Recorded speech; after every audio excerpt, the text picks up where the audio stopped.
Welcome, ladies. Come on in. You can leave that green jumpsuit after the panel. I would love to have that in my wardrobe, even though I'm short and jumpsuits don't work that well. But you're wearing that tonight, girl.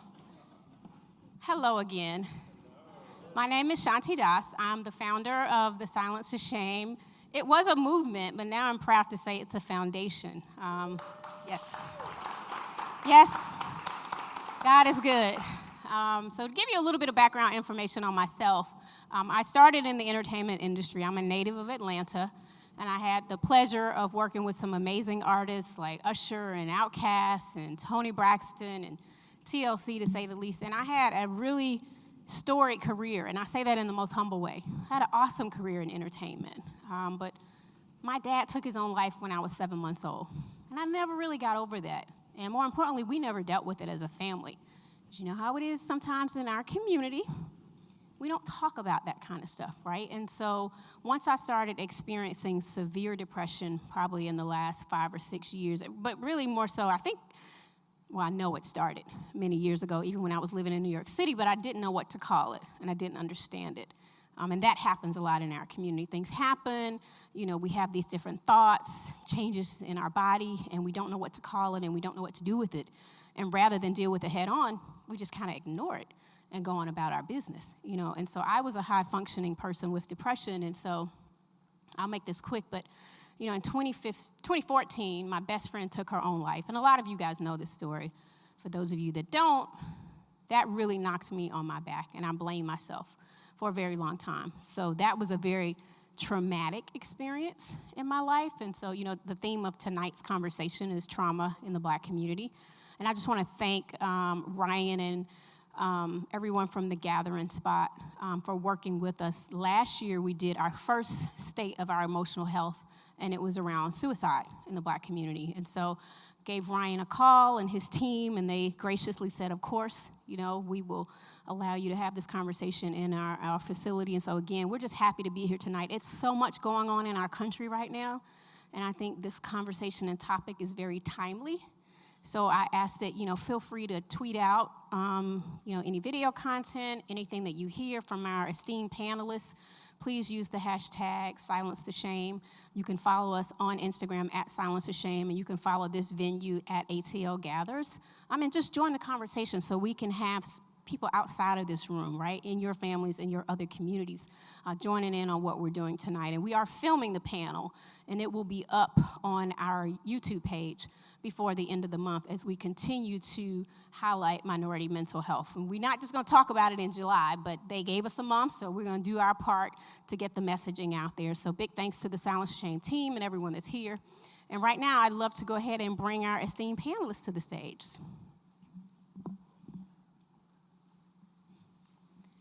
And we're going to have them introduce themselves when they get up here, because I think it's kind of boring to read bios now. It's kind of an antiquated way with panels, and I love to have everyone talk about themselves and all the wonderful work that they do.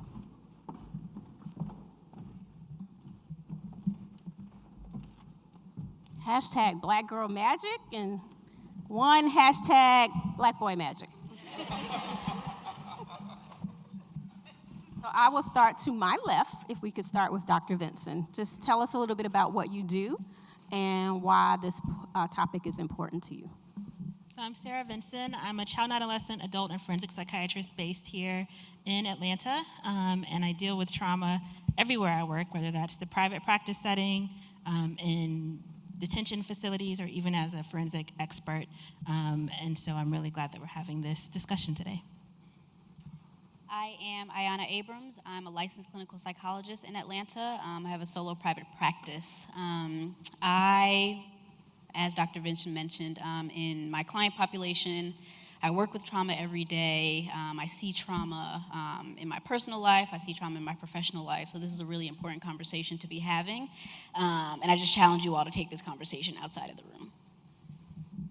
Hello, my name is Takesha Smith. I'm a licensed clinical social worker and a medication-assisted treatment specialist. I'm currently at Chris 180. I'm a clinical supervisor, and as well as the other guests, I'm in a field where I see trauma impacted throughout the African-American community daily. Can you tell them about Chris 180? So Chris 180 is a nonprofit organization that provides services for child and adolescents and now adults within the South Atlanta, Southwest, and Southeast Atlanta community. And those services includes therapy, linkage to other resources. We work cohesively with the Atlanta Police Department, with the Police Athletic League, with the Arthur Blank Foundation, and the Atlanta Police Foundation. Thank you, Takesha. Traci? Good evening. My name's Traci Jones, and I am from Cleveland, Ohio, but Atlanta's in my heart.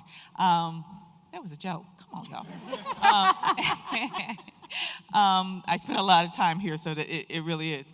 I am with the AIDS Healthcare Foundation, which we have an office here located several here in Atlanta with Aid Atlanta, which is one of our affiliate organizations.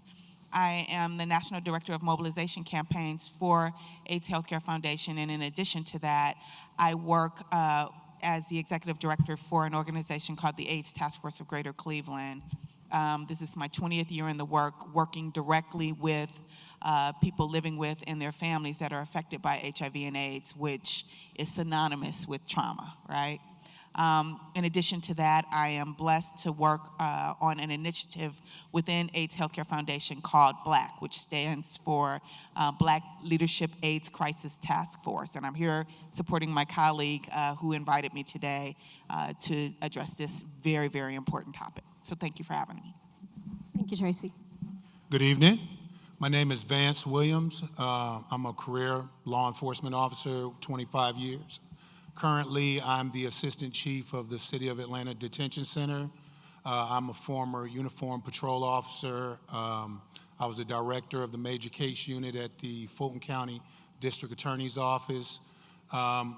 In our facility, we're working on criminal justice reform. We're looking at things like cashless bond release.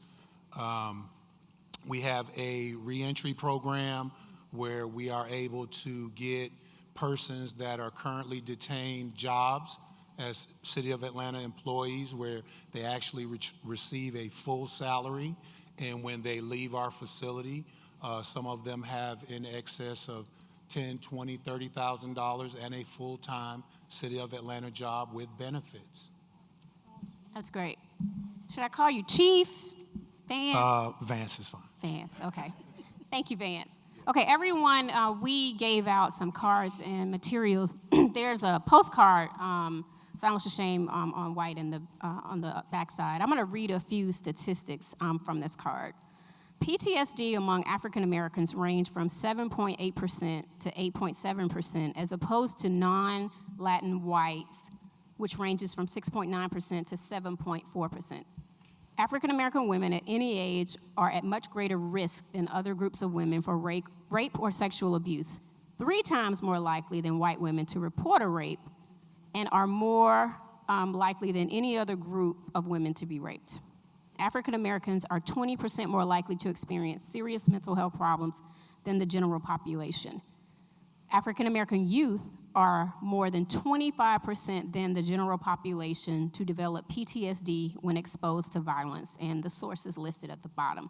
The last one I'll read is individuals with a history of exposure to trauma and a diagnosis of PTSD were at an increased risk for substance use disorder, but trauma alone does not increase the risk. Now, I'd like to start with Dr. Abrams.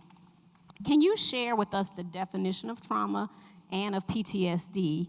And then I want to talk about how you think the majority of people from the Black community understand what trauma is and how you would like to see that change. And anyone else, feel free to jump in on that question. Okay. All right, I got 3 questions. Okay. And I can repeat it if I need to. Okay. So one, I appreciate that there was a differentiation even in the question between trauma and PTSD, because in you experiencing trauma doesn't mean that you meet criteria for PTSD. Trauma, in more basic terms, is the experience of a distressing event, and you don't have the coping skills to manage that event. So oftentimes I'll hear and I'll know that somebody has had a traumatic experience because they describe their outlook on life after the event as different than their outlook on life before the event. So it tells me that something happened to you, or you witnessed something that changed your outlook on your sense of safety in the world. And that is physical safety or emotional safety, that you can experience a traumatic thing happening to you. In terms of specific criteria, again, you're looking at witnessing or experiencing or even hearing about a traumatic experience of somebody else, and then having some negative symptoms afterwards. So that can be an increase in anxiety, that can be a worry about a sense of safety just in the world, that can be nightmares or flashbacks. It can also look like avoidance of certain things that remind you of something sensory. So a smell might take you back to a traumatic experience, a sound, Really, a a smell? voice. All of our kind of sensory patterns can take you back to something from childhood sometimes. Constant thoughts about something negative that happened to you or something that you witnessed. But again, we're looking at a preoccupation with this thing that happened or that you experienced vicariously that has now changed how you view your sense of the world. Thank you. Anyone else want to comment on, or do you want to talk about how you think the majority of people from our community understand what that is and how you would like to see that change? Because so many of us, when we experience a traumatic experience, we don't talk about it. We don't want to tell anyone, right? And so we try to hide those feelings and bury it. But then as we start having those constant thoughts and we do encounter that smell, right? What do? I think by and large, we don't understand what trauma is, right? Which means we can't identify that we've had this experience. And what I've also noticed is that, not even noticed, but trauma is a very personal experience. So I can't tell you that you haven't experienced a traumatic event. And what happens is that even when we try to talk about something that happened to us, somebody might say, well, that's not trauma, that's not traumatic, I've been through that. And I'm fine, so why are you having this reaction? And I think that's actually more of the concern and the problem, is that even when people are talking about things that they've experienced that really had an impact on them, other people in their life might tend to negate it because we don't believe that you should be having that reaction. We see that happen in families, right? All the time. I would have Takesha, to agree you with wanna- Dr. Abrams. Simply put, trauma is a wound. Trauma is a wound. And at this moment, I don't think that trauma is fully understood within the African-American community. I think the idea of what trauma is something like a bombing or a tsunami.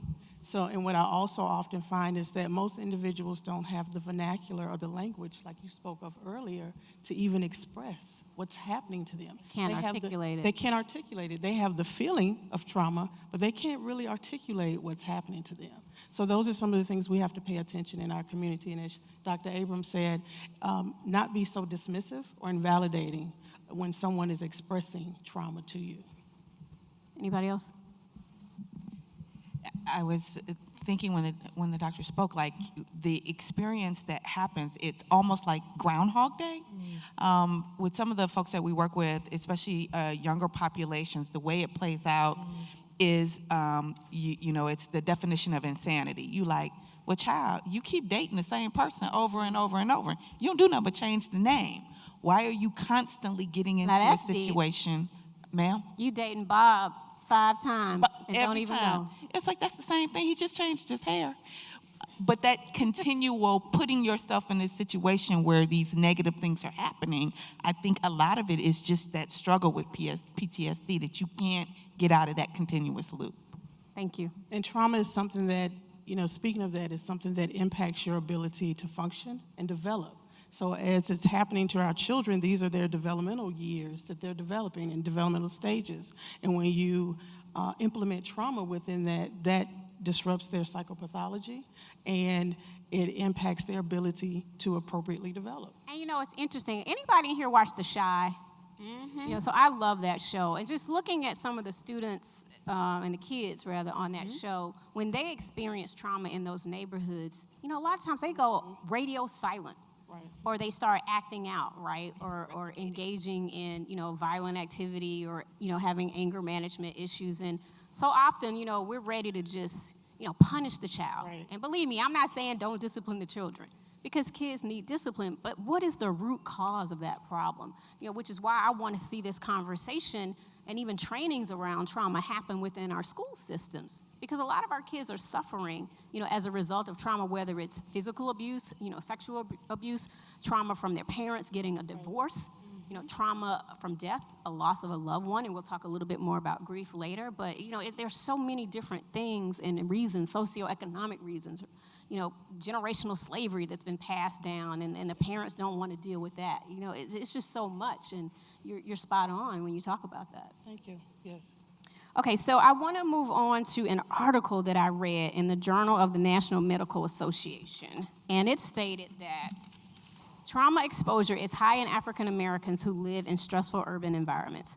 Post-traumatic stress disorder, better known as PTSD, and depression are common outcomes of trauma exposure and are understudied in African American communities. African Americans are more likely to seek treatment for psychiatric disorders in a primary care setting. Dr. Vinson, why do you think that is? That people, I guess, more comfortable with their primary care doctor than just saying, oh, I want to go see a therapist or I need to see a psychiatrist. Perhaps it's easier to tell your doctor instead of seeing you, as I mentioned, and subjecting yourself to the stigma of that. Yeah, and I definitely think that's a piece of it, but there are also very real access issues, right? So it can Access issues? Access issues to trying to get to see a psychiatrist or trying to get to see a therapist. Right. And if you already have a primary care doctor, that can be a really good first place to start.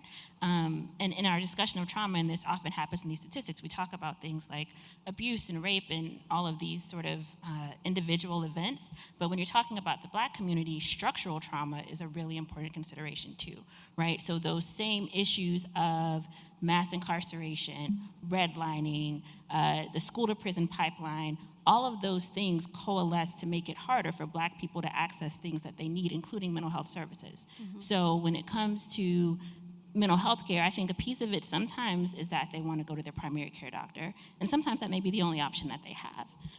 But the good thing is it can be a really good place to start. Primary care is taking on more of this because they realize this is what communities need them to do. Is it called integrated care now? Is that what they're trying to move towards? They're trying. Okay. We moving toward it. One we are foot in not front of the there. other. Yes. Okay.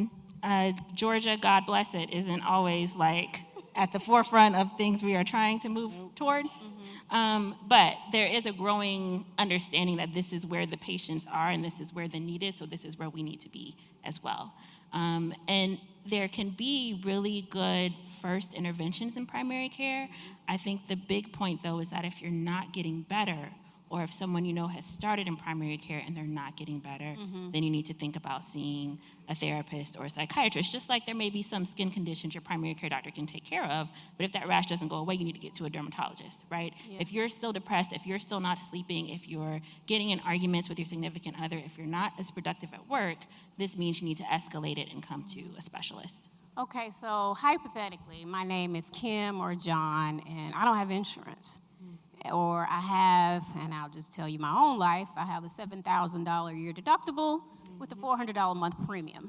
And when am I going to meet that deductible, right? And so I end up having to pay full price if I want to go see a psychiatrist or a psychologist. Are there any free resources? And I'm certainly going to let you speak, Takesha, around what Chris 180 is doing. What can I do before I even get to that step of even having the resources financially to find someone? So in Georgia, if I've experienced a serious traumatic absolutely. experience. So in Georgia, if you're uninsured, they have what are called community service boards, and those are places that you can go, depending on the county that you're in, and receive services. Now, Fulton County opted out of that system, so they're the exception, but there are still agencies within Fulton County that will provide services to people who are uninsured.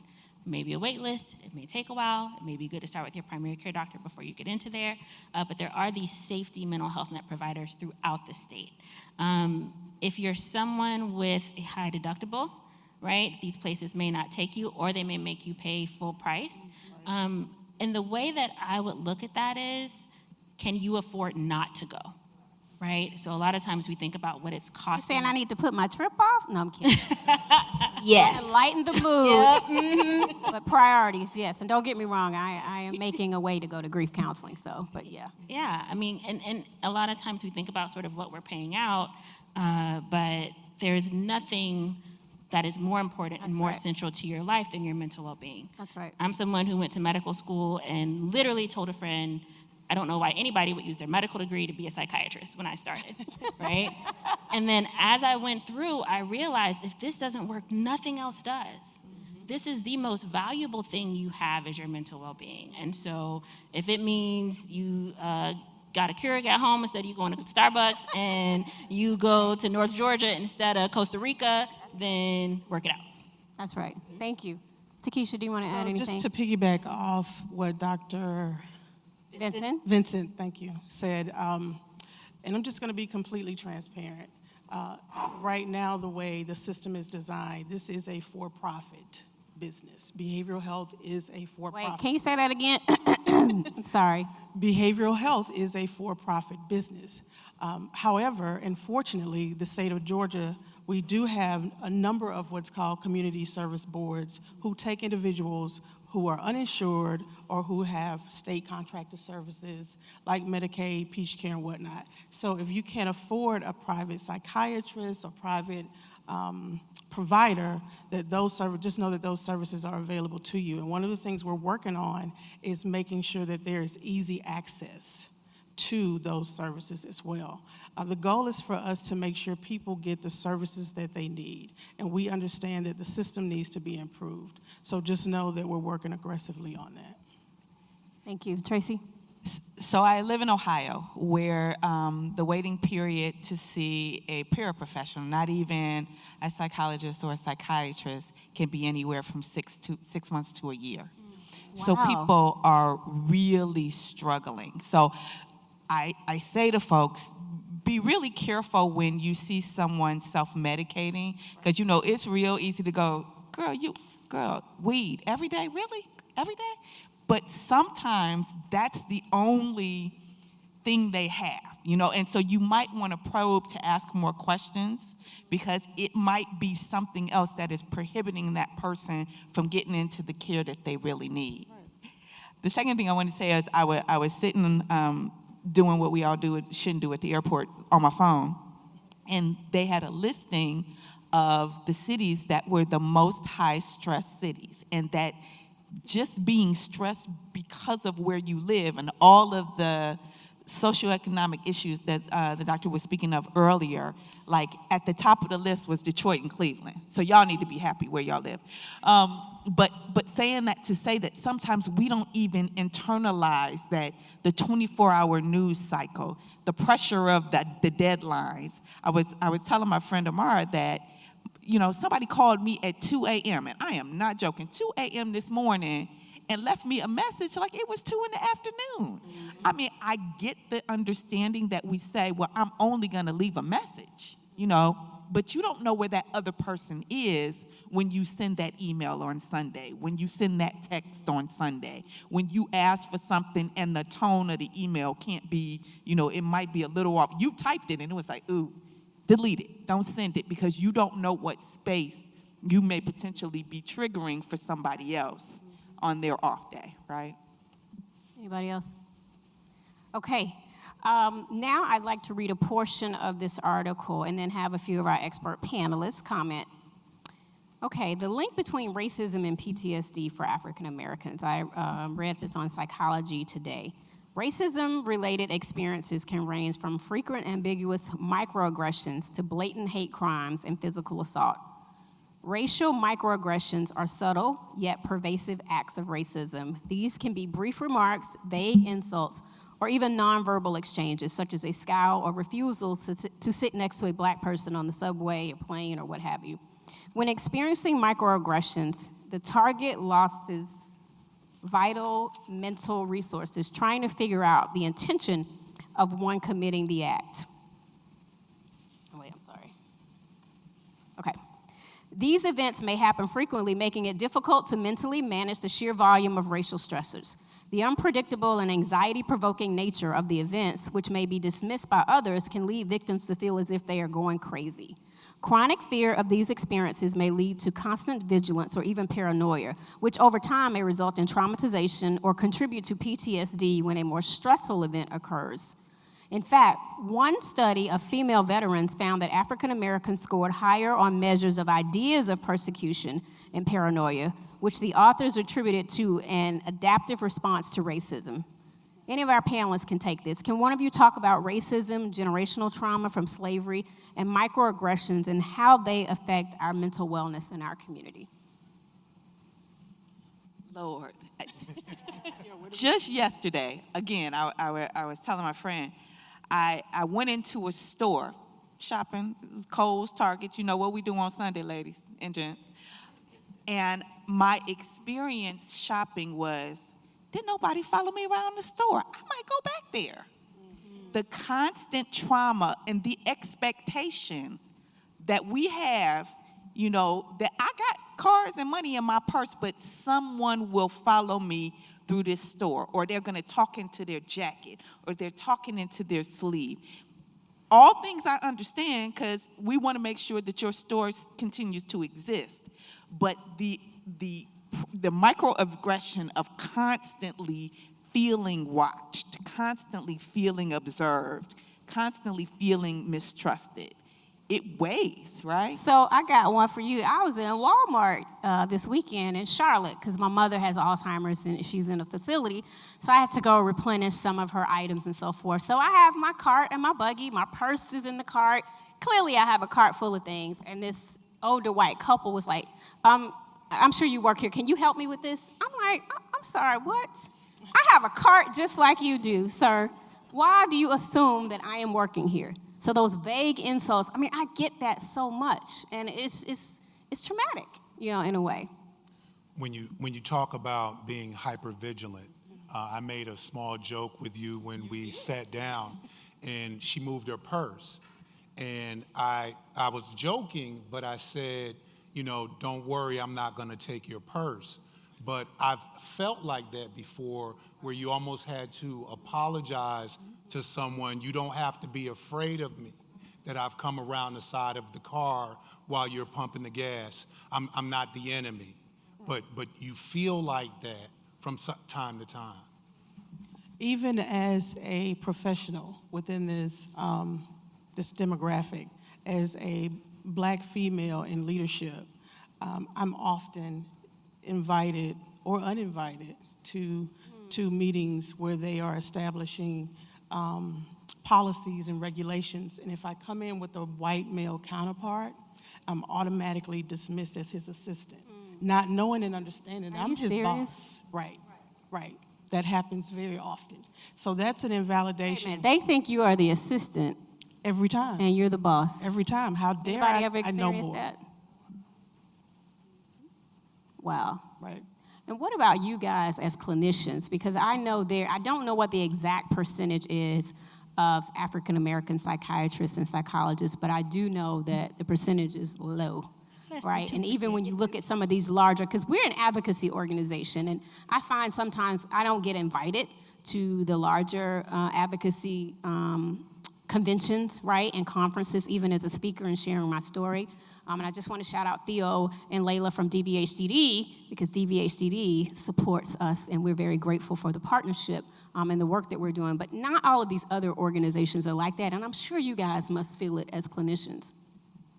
I feel it as a clinician. I see it in my clientele in terms of who shows up and who makes it to therapy, who stays in therapy. I've definitely experienced it across my career where I'm not assumed to be the psychologist, I'm assumed to be the admin who's in my space.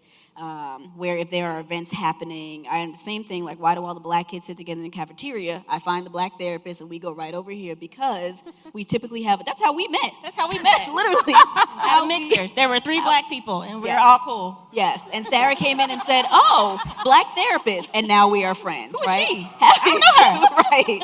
Having to look for that sense of safety, right? Because we walk around the world feeling unsafe, and that is the hypervigilance, and that is the anxiety where we're literally asking permission to exist in spaces that we deserve to exist in. How about that? Right, but I have to let you know that no, it's safe for you so that it's safe for me. Right. I got to make sure that you feel safe first so that you don't do nothing, right, and call whosoever on me, and then I have to take care of all these things on the back end.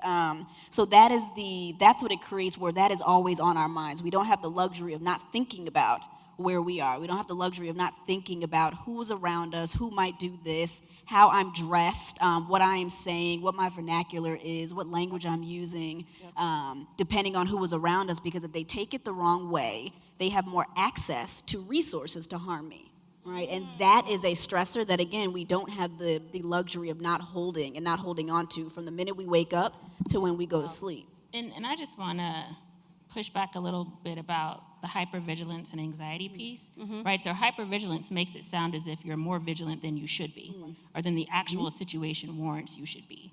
And I would posit that a lot of us are not hypervigilant. We are appropriately vigilant for the society That's that we right. exist in. That's And right. the same thing with anxiety, right? Anxiety is when you have these distortions about what's happening. But there's a difference between anxiety and fear, right? Fear is based on the reality of your life and of your circumstances. And so even in white spaces, I find myself really saying, is this anxiety or is this fear? And are we sometimes being invalidating of people's experiences by pathologizing them when the society itself is what is pathological and how it's treating people? I agree.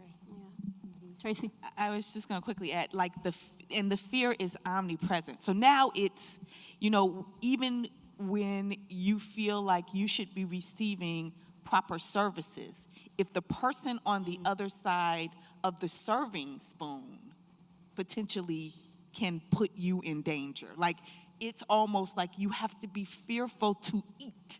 You have to be fearful to obtain the services that you're entitled to. So you find yourself on eggshells, and it happens over and over.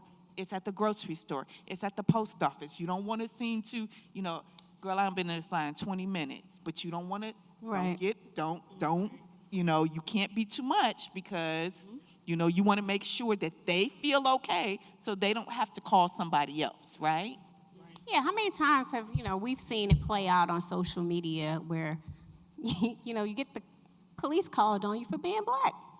You at a cookout, or you're at a bookstore, or you're here, or you're in a store, and you're a paying customer just like anybody else. It's really ridiculous. And then when you look at it from a pop culture perspective, everybody wants to be a part of urban culture. Urban culture is pop culture. Right. And I certainly learned that when I was working in the entertainment industry, because everything that we do, becomes cool, so to speak. And then people want to start taking credit for braids they started rocking when we've been wearing braids in Africa back in the day. I don't even go off on that tangent. But that can be dramatic too, right? Yes. So, anybody else on that question? I just did want to add, though, so there are things that can be protective Okay. against that, right? So it is here. It's not going anywhere. But being rooted in your Black identity in a way that is defined very intentionally in truth, right, and not the prevailing narrative has been found to be protective. So I literally took a vacation and just read James Baldwin for 3 days and came back ready to go, right? Oh, wow. That Nice. was, for me, protective when I came back to this, right? The other thing is being in affirming spaces. So, yeah, we found each other at the mixer, right? But we still find each other around all sorts of things about what we experience as Black women working in this society. So putting yourself around other Black people intentionally and having honest conversations about these things can be protective as well. Thank you, Dr. Vinson. Traci, you put together national and regional campaigns for the AIDS Healthcare Foundation. Can you talk about how people in our community sometimes experience trauma as a result of an HIV or AIDS diagnosis, and how do you help them combat that stigma and deal with that trauma? Much to what we've been speaking to,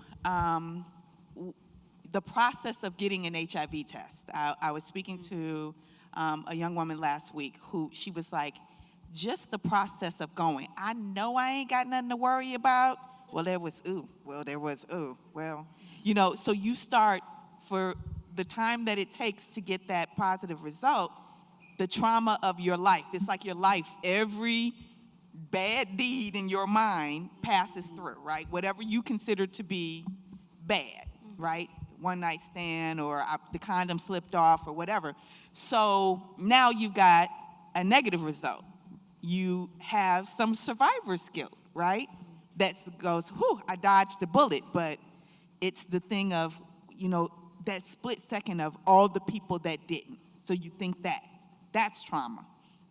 Or you get a positive result. Now I've got to deal with all of those things. And, on one side of my brain is somebody rock climbing, I'm going to live my life and it's going to be all right. On the other side of my brain is I got people to tell, am I ever going to be loved? What am I going to do? Will I ever gonna have a afford it? relationship again? How am I going to have another relationship? And it is trauma every day. So how do you combat that? You find spaces to share your story.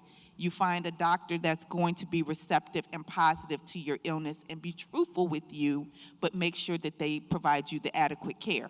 Because what happens is you need to go to an infectious disease doctor. Well, I'm here to tell y'all, black people ain't going into infectious disease. We got too many other things we could be doing.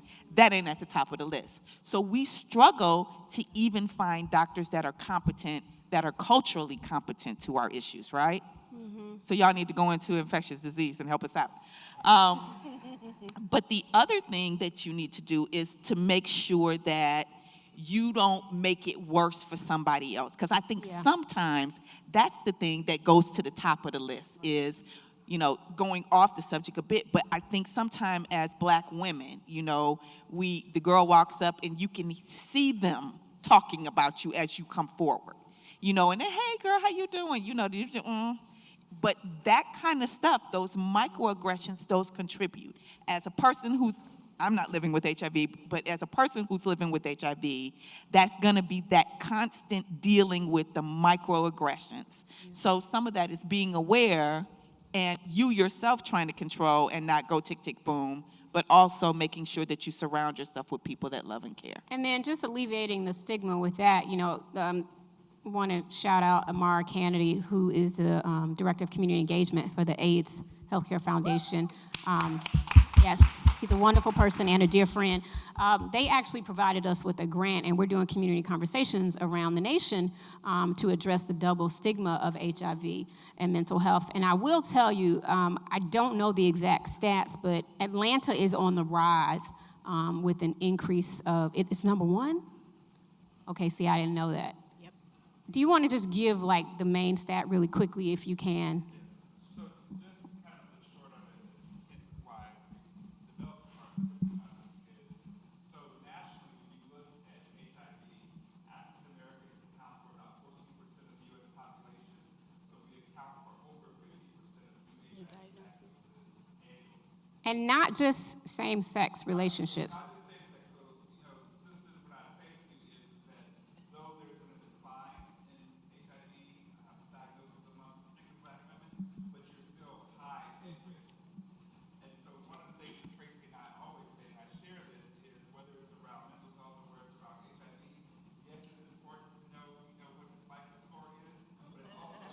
Yes, brothers, it's important for you to know certain things about her and all that, but it's most important to early on have a real conversation about sexual appetite.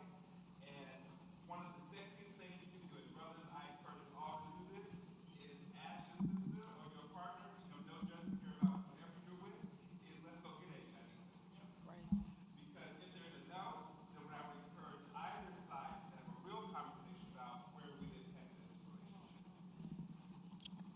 And Shanti, Yes. I did want to add the one stat as it relates to mental health and severe depression. Yes. As it relates to people living with HIV and AIDS, we're somewhere in the neighborhood of 600 million people that are infected with HIV. To those that don't know, potentially 900 million. And 22% of those 600 to 900 million folks are living with severe depression. So it impacts this population. Yeah, we have a lot of work to do. Thank you.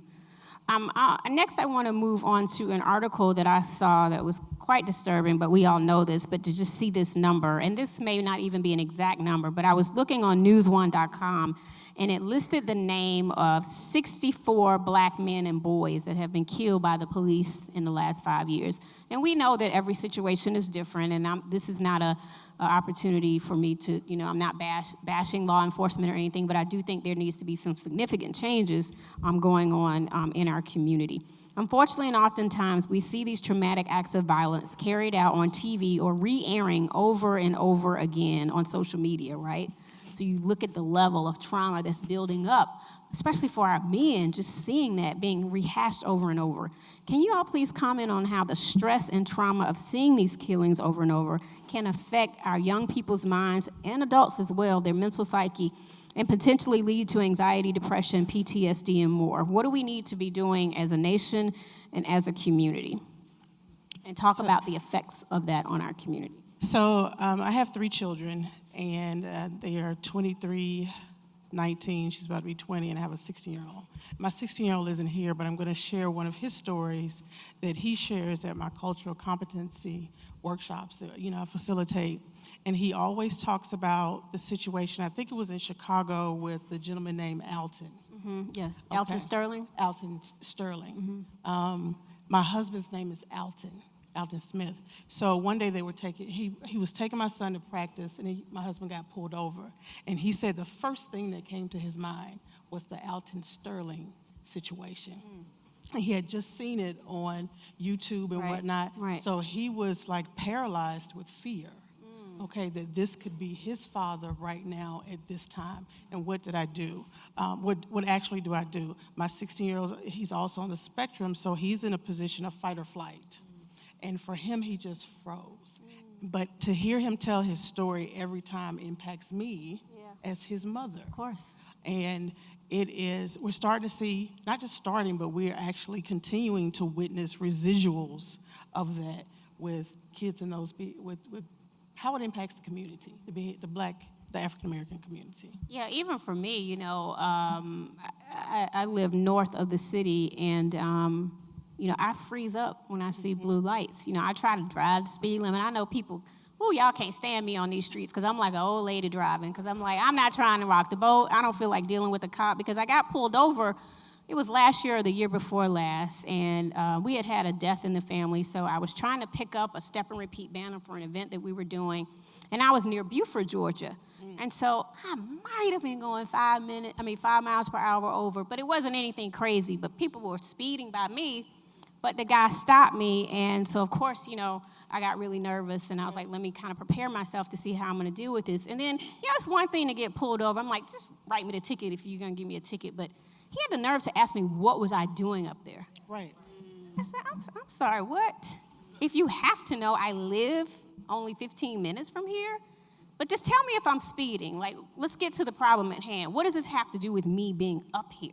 Right. And so that was a traumatic experience for me. Certainly, I'm not comparing my situation to your son, but I just think people of color in general, when we have to deal with the experience, it's very traumatic. It was a teachable moment, and for our household, one of the things my husband does, and their godfather is retired law enforcement, my husband has taught them that when you get pulled over, you let down all the windows, you make sure your phone is up front, you take out your wallet, you lay it up top, and you keep your hands on the steering wheels at all times, because that is what will hopefully keep them somewhat safe, or at least allow them to live to tell their side of the story. That's right. Can our mental health professionals comment on that?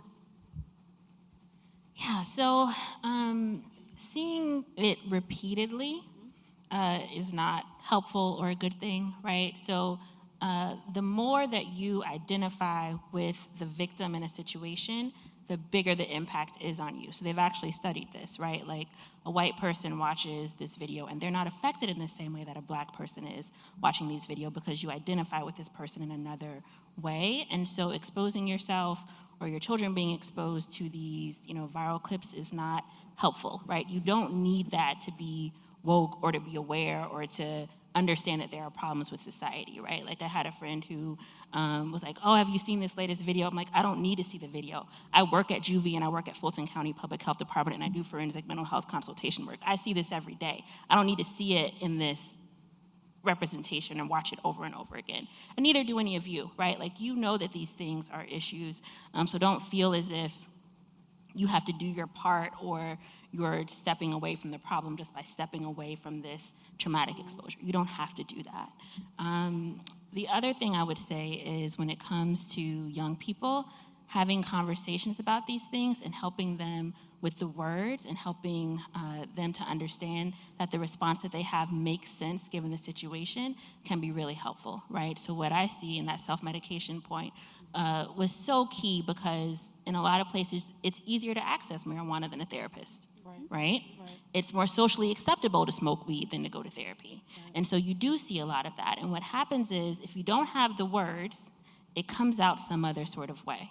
So don't watch the clip over and over again, but if it comes up in the news, you can talk about how it makes them feel, the words to describe that, yes, that makes sense, and that can be sort of a teachable moment for them around those. Yeah, I think it's imperative that we talk to our babies, we talk to our families, our cousins, we need the village back, right? Unfortunately, I grew up in Southwest Atlanta, as we finally call the SWATs, and, if something happened, not only my grandma, one of my best friends, Jamil, is here, my grandmother would say something, my mom, then my friend's mom up the street, or, we had a community that supported one another. I was happy to see one of the episodes on Blackish as well as on Queen Sugar, address the issue. And so we have to start bringing it to the forefront of culture. And we know so many of our young people look at their own lives through the lens of entertainment. So we want to make sure we bring up these conversations more and get back to sitting down at the table, putting the phones away.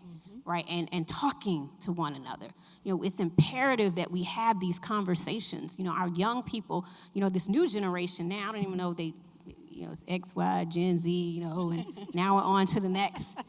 The young people, they're so connected. Think about it. We have babies that would have never grown up without a smartphone. Right.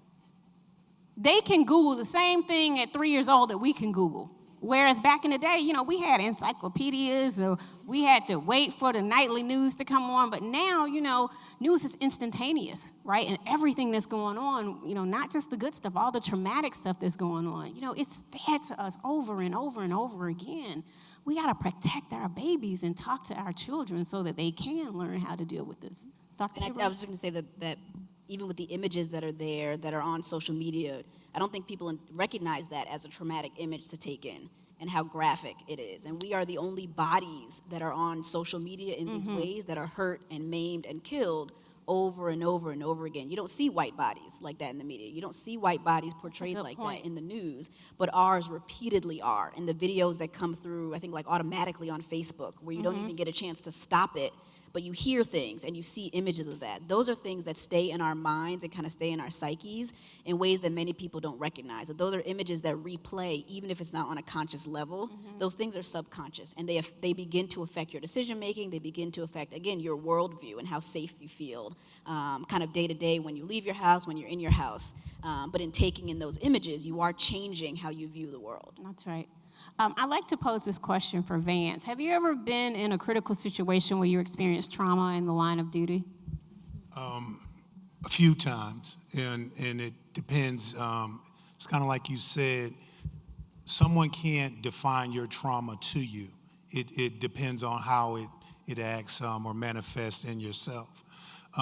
When I worked as a detective, I worked sex crimes, so I did a lot of criminal investigations for child molestations. And one of the things is we don't get enough training in how to cope. So when I would watch the therapist on closed circuit TV interviewing the child, my daughter was 8 years old at the time, my son was 4, I immediately identified the child with my children. And so in the closed circuit TV room, I would begin to cry, because I was so happy I was in there by myself, because I had to get the evidence to prove the crime. But to hear this child talk about and speak of things that children should not speak about, that they shouldn't know anything about, was very traumatizing to me. And I would always tell my wife, it takes me weeks to process this and get back to where I feel that I'm me again. It would dim my outlook of what the world looks like a human being did this to a baby. Why? I don't understand why. Somebody needs to explain it to me. Yeah, and that's interesting, because I always, I look at you guys, right, who are out on the front lines, as the wounded healers, if you will.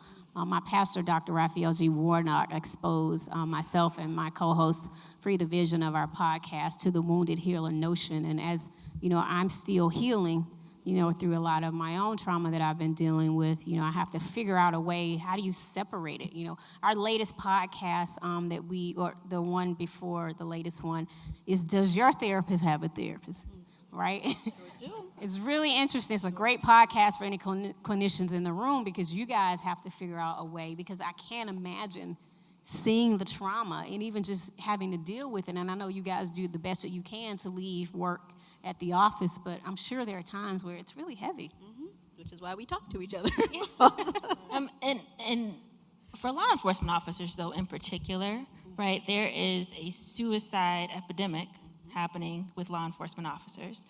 And people can't give what they themselves don't have, right? So you're asking them to be compassionate and to not be impulsive and to not be reactive, but they're not getting the support that they need. And I remember when the shooting happened in Dallas and the chief said, the cops have to do everything, right? The school kicks the kids out, the mental health community doesn't support them, right? And what happens is the criminal justice system or the juvenile justice system becomes the repository for all the other systems that are failing, right? And I see this every day working at juvie or doing a forensic evaluation, that if housing had been in place, if DFACs had done their job, if the mom had been able to get substance use treatment when she needed it, that kid wouldn't have ended up there, right? So they end up trying to hold all these things that the other pieces of society should have picked up if the safety net wasn't as frayed as it is, but they're the one system that can't turn anybody away.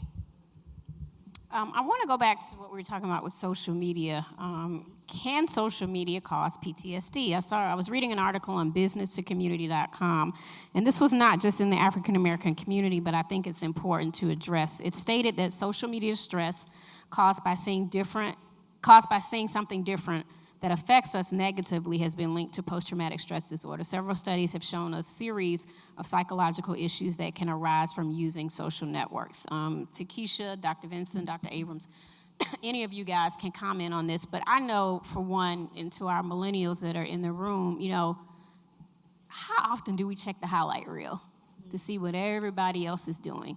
And then I often talk to Cameron, who's our communications manager, about adulting and how stressful that can be. And then you find yourself going through everybody else's pages and they hashtag living their best life, or in Costa Rica, or posting, the perfect picture, or they didn't use about, 3 different apps to get the body right, and the tan, and the this, and the that. And it can lead to a traumatic and very stressful situation for our younger generation, and it's an important conversation that I think we need to talk about. I think that your social media use can absolutely heighten your sense of kind of what's going on in the world. It can also desensitize you from things if you're seeing it just over and over and over again. But what I always say about social media use is that it's much more in your control than I think people take responsibility for. You curate your feed. That is one thing you actually do have control over in terms of who you are following, what the content tends to be. And if there's somebody who posts something, it might just be a kind of one thing, then I know that if you have the ability to post this thing and not think about how it's affecting other people, you have the ability to post other things. So I'm more likely to unfollow you, right? So there's also a piece about taking responsibility for the content that you are taking in for what you can control. There's some of it that obviously we cannot. I know a lot of people don't watch the news. I don't have. Right? I've stopped watching. Particularly given what time of night it comes on and kind of the time of morning. So thinking about when I'm taking in some of these images and these storylines, right before bed, we're looking at, okay, where that sits in your subconscious, and now you're asleep, I've actually dreaming dreamt all about these things. stuff. Absolutely. If you're watching news at 10, 11 at night, that stuff stays with you. It's not something that you can just turn off in ways in which we think that we have control over. That's a great point. So in thinking about our social media use, really paying attention to who you are following and what they are valuing, because those things then become internalized as your own values, right? Anybody else want to comment on that? Okay. So were you I gonna was say just going something? to say the demographics that we work with at Chris 180 at the Ad Promise Center, which is typically ages 12 to 24. We work with a group whose frontal lobe is still very much underdeveloped, and I know everyone here understands that. So they're so very impressionable. Their measurables is their peers and what they see on the internet. So when they come to the Ad Promise Center, one of the things we do is that we have them to place their phones in their lockers, because we need you fully engaged. I need your attention within the appropriate, developmental time span. So I agree also with what Dr. Abrams was saying, as far as teaching them that they have more power to disconnect from that than what they realize. The last thing I'm going to touch on, and then we're going to open up the floor for questions, because this is, we want it to be an exchange of dialogue and a community conversation. So And I'm going to try to get through this last one. And it's a lot of other things we haven't touched on that, like sexual abuse, growing up in the foster care system. Is so many different things that we can experience in our lives. Again, we didn't really touch a lot on divorce, but I'm sure a lot of you or your family members have experiences of so many things that lead to trauma in our community.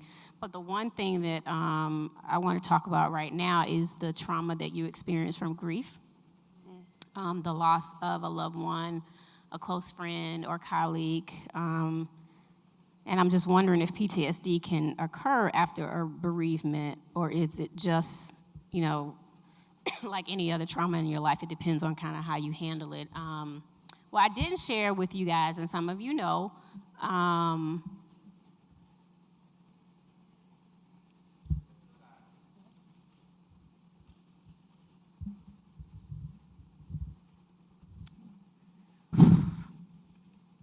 my sister passed away in April. I don't even know how I'm still up here talking, y'all. I am a hot mess right now. I can't even bring myself to start grief counseling, and I'm doing this work. I'm trying to help you guys. But I feel like my life has changed forever. It will never be the same. Never. I have the support of friends and loved ones, and my cousins are here tonight. And it was my sister who helped me get the help I needed when I was having my suicidal ideation. And I keep reliving, I wasn't there, but she was on vacation in Cancun, and we think it was a blood clot that traveled, and she was probably dead in 15 minutes. I just texted with her that night, and when our dad took his own life, she was 8, and I was 7 months old. So she was more like a mom to me, and so she helped to raise me, and then as we got older, we became best friends. And so now my mom is still living, but she was kind of helping with that. And so I'm dealing with that now. But it is the worst thing I've ever experienced. And even though I wasn't there, I keep just rehashing the image of what it was like for her in the ambulance, or that night when everyone was trying to revive her. And, every smell, every conversation, everything reminds me of my sister. And I know I need the help, and I'm going to get the help that I need from grief counseling. I do practice self-care, but the grief is unspeakable. Can you guys just kind of talk about grief and how so many of us in our community, we don't go to grief counseling as a family when loved ones pass away, or when we see our homeboys and homegirls get shot right in front of us and these kids go right back to school the next day. They're experiencing trauma from that. But we're not talking about it in our community. And I absolutely think that that depending on your experiences, that the loss of someone, something, some scenario can lead to a trauma response, because there's a helplessness that comes with it. There's the sense that I can't do anything else to have changed this thing from having this impact either on that person or on my life, and that is what can turn into a trauma response. I will say that I am hesitant to diagnose someone with PTSD who's navigating grief, because it's a grief response to me. So I get out of the labels and I get out of the DSM and all of that. Okay. And I let you be human and say, oh, this is a response, and this is not an abnormal response to something terrible that has happened to you and something terrible that you are processing and need some time around. So I'm not quick to diagnose PTSD for that, but I do think that if some other symptoms and other criteria show up across an extended period of time, then it might warrant a diagnosis. But I'm very, very careful to not throw out that diagnosis, even if you say that there are nightmares and dreams and flashbacks and just kind of playing things over and over in your mind. For me, that's a normal grief response. Anybody else? I came up with this new acronym for grief. It's going right into extreme faith. I don't know what else to do other than lean on God. I find myself listening, and I'm not here to impose my beliefs on anyone, but I'm a very spiritual person. And so in addition to, getting the help that I need from a grief counselor, I try to immerse myself with positive images and positive words. And, I read an article about how forest therapy and being out in nature, right? Because the first law of nature is self-preservation. So my team members and we took a trip up to Helen, Georgia, to Anna Ruby Falls. And I just, I went twice in 1 week. but just being near the falls and being out in nature has been so healing for me from a grief perspective. And so anybody that has ever experienced it, I urge you to do that and engage in self-care. And whatever trauma that you're experiencing or going through, self-care is a must. You know, we take pride in some of the outreach events that we do. We have Silence the Shame Self-Care Saturdays. Big shout out to Cameron and Portia and Free and the rest of our team who help facilitate that. But we offer free classes twice a month to the Atlanta community. Zumba classes, trap yoga, journal release classes. But it's so important to add that, right, to what you're doing around your self-care regimen. So now I think we should open up the floor for questions. I'm going to take one of these mics and then we can share. And I will ask one of my team members, Portia, if you could take around the mic for us. And just state your name, please, and your question. Hello, thank you all for sharing your expertise with us. And this topic is very near and dear to me. My name is Ivory Shields. I have a master's degree in occupational therapy. And our profession was born in the mental health sector, but it's evolved into physical and function. But my passion is the mental part of it, the emotional part of it. And so I wanted to know your thoughts on how well a health and wellness coach can complement what you all do. Because I certainly don't have the expertise to go over and venture into treating someone with psychiatric disorders and people who need medication and that sort of thing. But to your point, Dr. Vinson, about there not being a lot of access to mental health professionals within our community, how can health and wellness coaches be adjuncts or complement what you all do? So I think it's really important.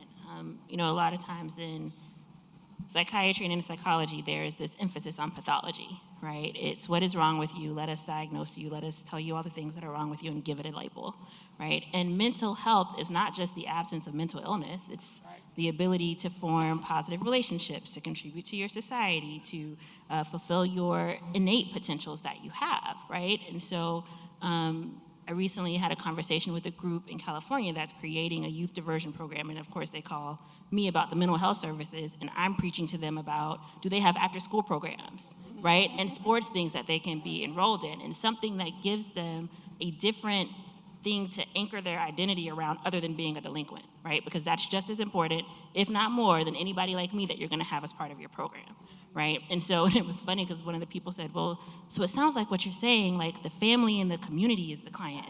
Yes. Please call me again, because y'all, right? So it's absolutely critical. Absolutely critical. Thank you. Does anyone want to add to that, or? No, I would just agree with Dr. Vincent. As at the Promise Center, one of the things we do is we work in collaboration with other entities and other agencies to better help facilitate not just treatment, and it goes back to what Dr. Vincent was saying about pathologizing everything. Often what I think we have stepped away from is the values and the gems within the community. We have golden nuggets within our own community and tapping into that. So I see how a life coach could complement everything that we do. Yeah, I love that. I think we need to start looking at our overall health and wellness in general, right? Like, get yourself, the vision board. But do a vision board for wellness in your own life. What is your vision board for? I think we'll sponsor a self-care Saturday, and we'll have somebody come in and do a vision board for wellness. And you know what? We should talk right after this. But I think it's important, right? So that you have your clinicians, right? You have your therapist, you have your life coach, you have your self-care regimen, you have your starting five, as I like to call it. Who are the 5 people in your lineup, if you will? Because The Hawks can't take the court unless they got 5 players playing. So you really shouldn't live your life unless you got 5 good people that you can call on, whether it's a family member, a friend, a coach, a trusted colleague, or sorority sister, sorority brother, what have you. But we need to make sure that we implement vision boards for our overall health and wellness. So thank you for that question. Next question. My name is Victor Williams. I wonder if there is an acceptable level of trauma. And to provide a little context, there are a lot of people that have grown up without fathers, right? In some communities, that may be something that's extremely traumatic. Whereas in other communities, it may be, you didn't get my Starbucks order right?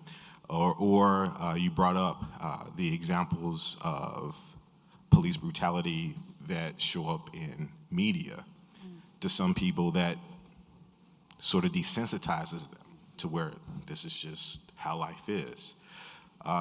So my question is there an acceptable level of trauma that should be taken as that's just what life is? That's deep. Dr. Vinson? So just because that's how life is doesn't mean it's right or not harmful, right? So what I see a lot of, particularly when there are instances of community level trauma, where you are 17 and you know 3 people who've been killed, right? They may not meet criteria for PTSD, but that experience of that young black man who has seen so many young black men die is, my life is not valuable. So that young black man does things like armed robberies and takes risks and is reckless with his life because his interpretation of the world is, my life doesn't actually matter, right? So there are things that don't become PTSD in the clinical sense or in the classic sense, but that impact how you see yourself operating in the world and that impact how you see your place in the world.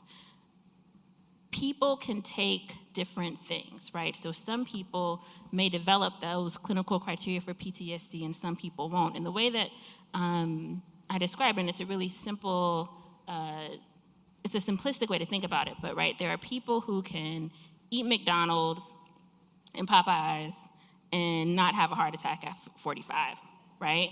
And there are people who eat McDonald's and Popeyes and have a heart attack at 45, right?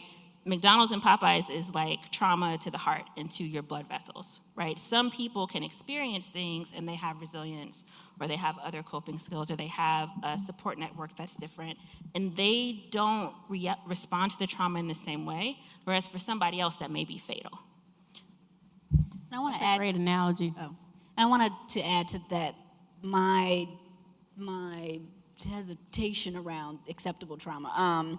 That there's a way that, particularly for the Black community, we are already told and taught and coached that our life is going to be harder and that our life is supposed to be harder in these ways. And I think that that also creates this kind of notion and kind of, again, this worldview that these things are not trauma because this is what it means to be Black in the world, right? That I'm supposed to be witnessing things like this because that's what it's like to live in a Black community, that witnessing violence, that witnessing, whether in the home or outside of the home, dealing with loss on top of loss on top of loss, not being valued, not being trusted is just part of the Black experience. And again, just because it is That's that way dangerous. for some people, yeah, That's a absolutely, dangerous right? It's the mindset. worldview, and just because it is that way, and just because other people experience that way, doesn't mean that you don't deserve different. It doesn't mean that you don't deserve right. to experience That's right. things that are different and are better in the world. And if we begin to accept that this is what it is or this is what it's supposed to be, then there's going to be less work or kind of challenge to expose us to the lives that we deserve to live. So that's tough for me to say acceptable trauma in this way because, again, it stunts our worldview. We're going to move to the next question, but Vance, you had a comment? I was thinking you said, what is an acceptable amount? Is there a such thing? So one of the things, when I was the director of the major case unit, I worked homicides. And one of the things in self-care that I had to learn was how much was enough for me. And so I knew when I couldn't sleep, when I was having the nightmares, I knew it was time to go and sit down with someone and talk about what I had seen and what I had experienced. Now, the fantasy is it's supposed to be that I can take anything, but I'm just a man. So I have to look at that face in the mirror and say, you need to go get some help. And that's what I chose to do. And oftentimes, we get pegged as, the strong black woman, and that's great, right? Or strong black men, but we are human, right? And so sometimes, hashtag queen, hashtag king, hashtag I'm a queen and I go to therapy. Hashtag I'm a king and I go to therapy.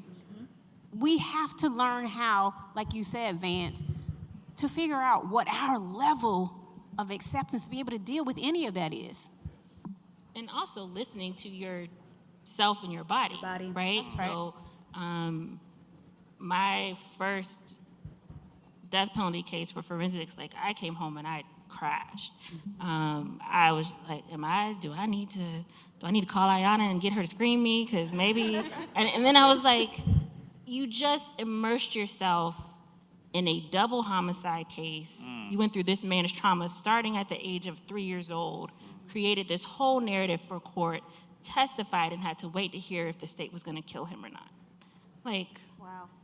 But, right, this is what I do, right? But I didn't put it together that I needed to crash for 2 days after that, right? And so I ended up binge watching Atlanta, which was great, and eating pizza, right? And that's what I needed to do, right? And so now, after those cases, I factor in 2 days afterwards, right? So I'm not gonna wait until I'm feeling bad. I know this is happening. I've taken all this stuff in. I gotta give myself some downtime. So if you know that you have some big thing that's going to be required of you, if you're doing something that's emotionally taxing, be intentional and proactive about that downtime for yourself. Thank you. Next question. So my question is for the panelists, in that I'm noticing something in this room that's been similar in terms of this conversation that we've taken around the country, is that of a full audience, that there's 11 men in the room. And we're seeing this in similar situations in urban communities that we're going through across the country. And so my question really is, as a brother who is committed to supporting this work and learning this work and so forth, how do we engage brothers to come to the table, be a part of the conversation, and to recognize the work that we need to be doing as brothers individually, and quite honestly, as brothers collectively? Because I just keep seeing us void from the spaces and void from being at the table, and that really concerns me, with so much that we know just is going on with us as black men. So I'm very intentional. Oh, I'm sorry. I'm very intentional when opportunities present and I'm in the presence of other black men, such as yourself, such as our program director, and I always dialogue with them and I let them know that they are needed. I think our black men need to hear that. You are respected, you are loved, you are highly regarded, and we need you. Our legacy needs you. So that is typically how I initiate the conversation, and that leads an open door for them to come into our center and come in and interact with us and the kids in our community. I'd like to add that what I think and know is very important is, again, taking the dialogues like this out of the room, right? So for men to have conversations with men about what they are experiencing, what they're needing, what they saw, what they heard today, but it will require discomfort. And oftentimes we only want to have conversations that feel comfortable. So let me look for the right moment to say this or this or this. So men oftentimes only end up talking about stuff when it's already crossed so much of a threshold that now it's not avoidable anymore, right? Because now there's a breakdown in something, or now we don't see our homeboy anymore and we don't know what's going on, or now he's self-medicating and now there needs to be some other kind of intervention. But allowing yourself to be uncomfortable and even kind of offering the conversation allows you to practice, like, yeah, this is uncomfortable, but I'm still going to ask you how you're doing and how your mental health is. I'm still going to ask you what's going on in your relationship. You don't want to answer me? Okay, I'm going to ask you again next week.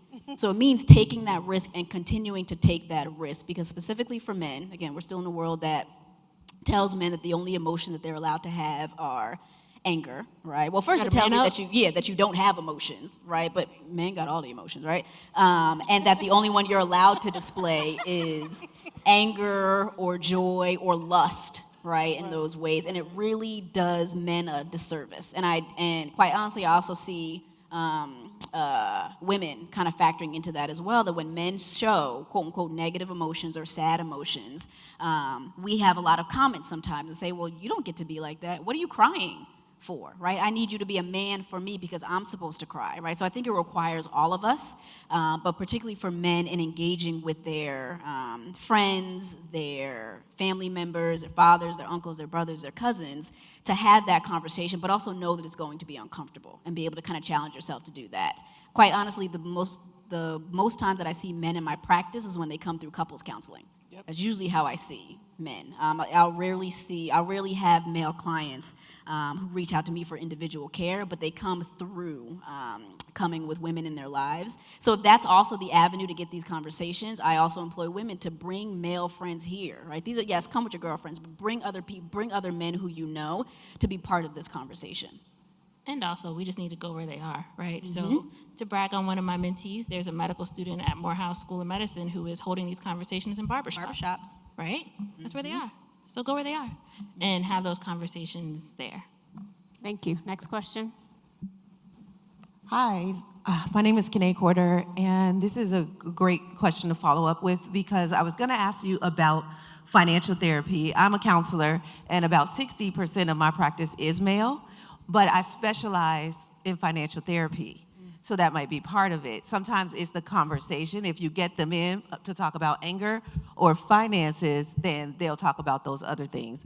But my question, I just wanted to bring that up to answer the gentleman's question. It might be the subject that you're getting them to talk about, and then they could talk about other things. My question is around financial therapy. What has been done, or where would you say we need to go when it comes to financial therapy? As a counselor, I specialize in hypnotherapy to help people get through the trauma that they have in financial therapy. For example, both my parents got laid off in the same year. We went from being upper middle class to somewhere below that, which I didn't have a sense of that when I was 18 years old, but that changed my life. And there was some grief around there because my parents started saying no when they used to say yes to everything, but it was a change in my life. And so mentally, we didn't go to counseling, but now that I'm a financial therapist, I wish that we had counseling. I know how to help kids, but also the adults through something like this. So what would anybody on the panel say about financial therapy and what we can do more in the community? So a sense of autonomy is important, right? And money is sort of the medium for how you get things that you need. And so there certainly is a whole literature around poverty, particularly for children and adolescents, being toxic to the developing brain even. Once you get past that threshold where basic needs are consistently met, you don't see as much of that, but certainly we know poverty can be dangerous for people. I really do think there is more of a conversation to be had around financial empowerment and autonomy and mental health. Because if you are working in a place where you're constantly dealing with microaggressions, and this feels like the only job you can get, and this is how you pay your bills and how you feed your children, you have a choice of we plunge into a different socioeconomic status, or I continue to deal with these things, right? And so I do think there are ways that being more intentional financially, putting yourself in a position where you have more autonomy over your life and over your finances can be helpful from a mental health standpoint. I think sometimes there are challenges around what people view as possible for them, especially when you start to talk about younger people. So what I hear often is, Miss Traci, that's white people's lives. You know, I was poor, my mama was poor, my grandma poor. You know, like I can't see any further. So when you start to do the smaller things, because I think sometimes, you know, all of us with, you know, all of our nice clothes and degrees, like I deal with young people that sofa surf. They're not homeless. If you ask them, do you have a home? The answer is, oh yeah. And I'll be like, oh, well, do you have a key? Oh no, my grandma won't give me a key. I have to wait on the porch till my grandma come home to let me in. which is the definition of homelessness, right? But getting them to understand that, you know, you don't make bills not to pay them, you know, like, because there's a concept, you make bills, I never intend to pay them because that's white people stuff, you know, so getting the simplest of things in terms of understanding that, you know, saving isn't having $100,000 in the bank, it's having 100. You know, most catastrophic problems happen as a result of a $500 bill, right? So if you got $500 in the bank, when that medical bill hits or that catastrophic thing hits, you can weather that because you got a little bit of cushion. So I think sometimes getting people to realize that the importance is understanding what's good for you. Most of us are one paycheck away from the street, whether we make, you know, $3,000 a month or whether we make $300. But that kind of information helps people make better decisions. Thank you. My name is Sultan Sims. I'm a psychiatrist. I'm a psychiatrist. Some people know me as Dr. Sims. To the gentleman who asked the question in the back, it was so funny. You asked that question, and right at that moment, it was going through my mind that our panelists are mostly women, for the most part. We got a strong male up there. We got the chief up there. And that is so important to have you present and to listen to you talk about your emotions as you're dealing with your job. And let me just stand up. Black men psychiatrists exist. We're here. There aren't enough of us, but we do exist. And Dr. Sims is currently the president of the Georgia Psychiatric Physician Association. Yeah, he's being very modest. So, so many things, so many great themes and topics we've touched on today. One thing that I think may be valuable to talk a little bit about is this concept of trauma-informed care and how we're able, those who are mental health professionals, we don't all kind of get an equal education and training on every single thing. So yes, go see your psychiatrist. He or she may not have this special extra trauma-informed care, but they know a lot.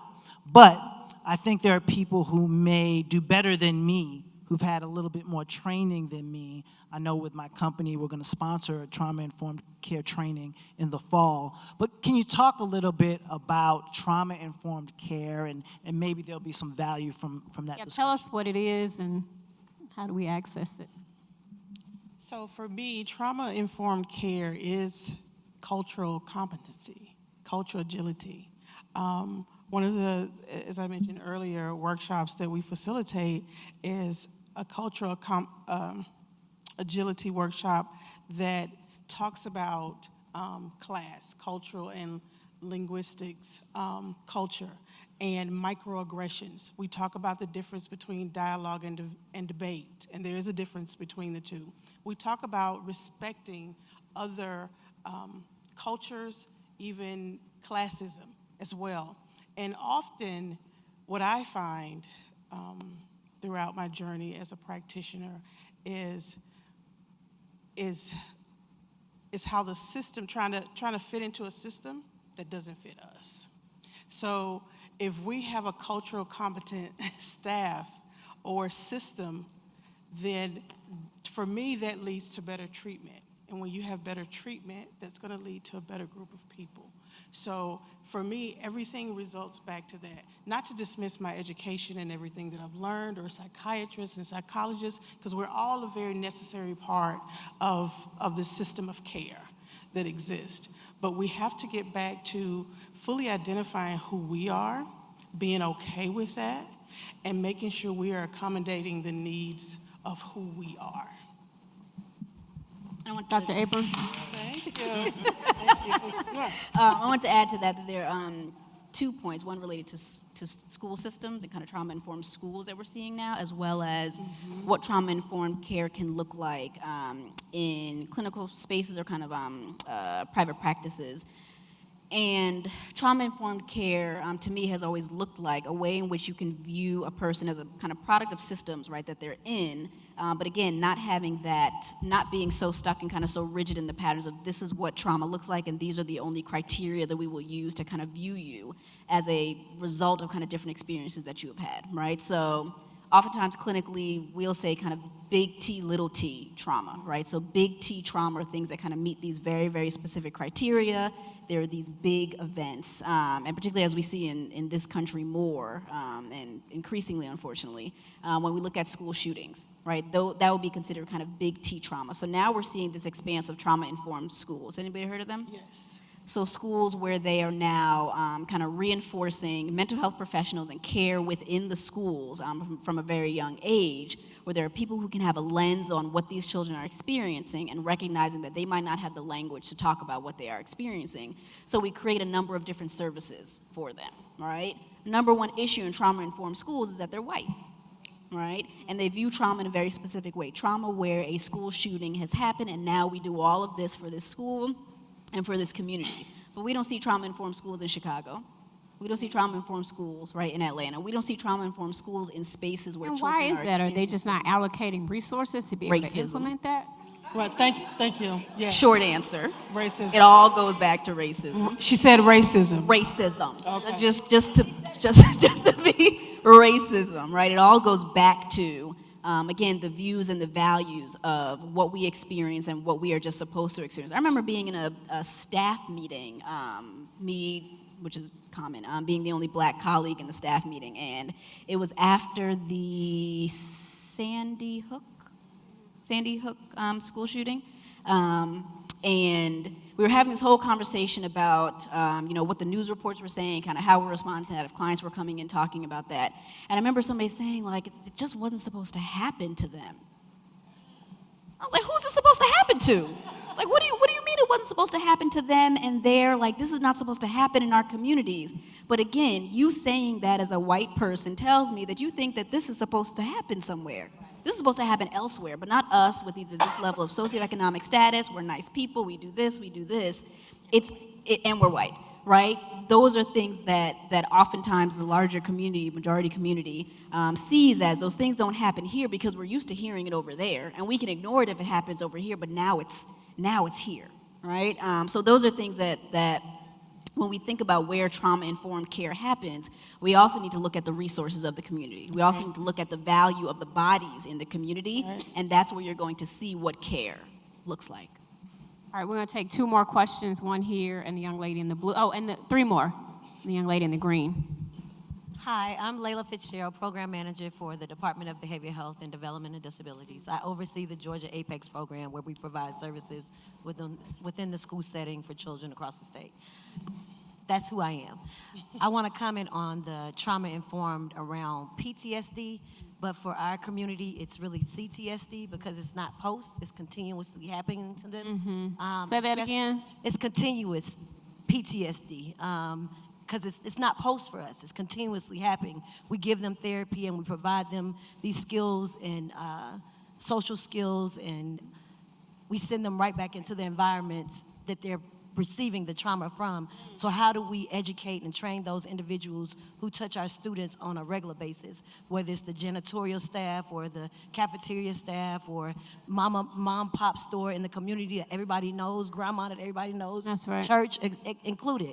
Like, how do we empower them to be the secondhand people after they come from you so that they have that support in the community? Because I think of individuals like those who went through Katrina and continuously go through that in Louisiana, or in those flood systems, or going back to the community where they saw 3 people get shot last night and they still are coming to school expected to learn in a normal setting. How do we empower our communities? How do we take those conversations to the barbershops and to the football games, and how do we infuse our men in that way, like taking it to where they are so that most people are not going to come to a setting like this, or most people are not going to get the information off Instagram because it's not on their regular feed. So how do we take this and move this, take off our suits and ties and get deep down with the individuals who it's happening to in our communities? I think it goes back to what Dr. Vinson said.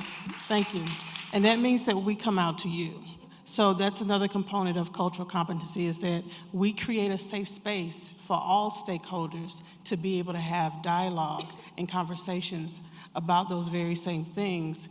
And we continue to do that and provide training. Trainings are great, but how much of us remember everything that we went to? Right. So it's having dialogue and creating a safe space to be able to engage in that dialogue on a continuous basis. This shouldn't be something that's annually or quarterly. This is something that me and AP talked about implementing into our agency monthly, maybe at every team meeting, every all hands-on meeting.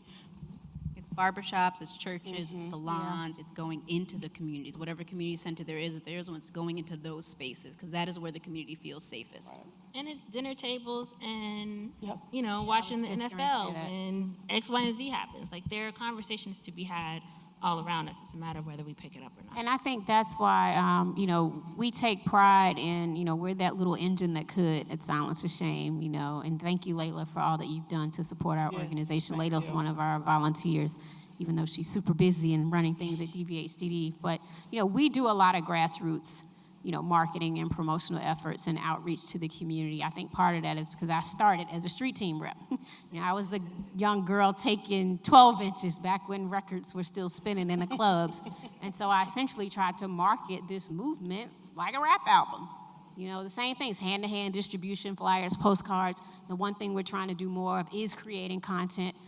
We offer free mental health first aid training, which I don't know how many of you guys are familiar with that, but it's an 8-hour course where you can really, 8 hours, I know it sounds like a long time, but it's some of the best 8 hours you will spend, because you really learn how to assess a loved one or even yourself if you're dealing with the signs and symptoms, and learn how to get treatment. So one thing we want to actually do is we can raise some funding for it, is to offer complimentary mental health first aid training to our hairdressers and to the barbershops. And we wouldn't be the first state to do it, but it hasn't been implemented yet in the state of Georgia. So we want to do that. And the other outreach program, which I hadn't even told, I'm always getting ideas and thinking of things, and my staff is like, what?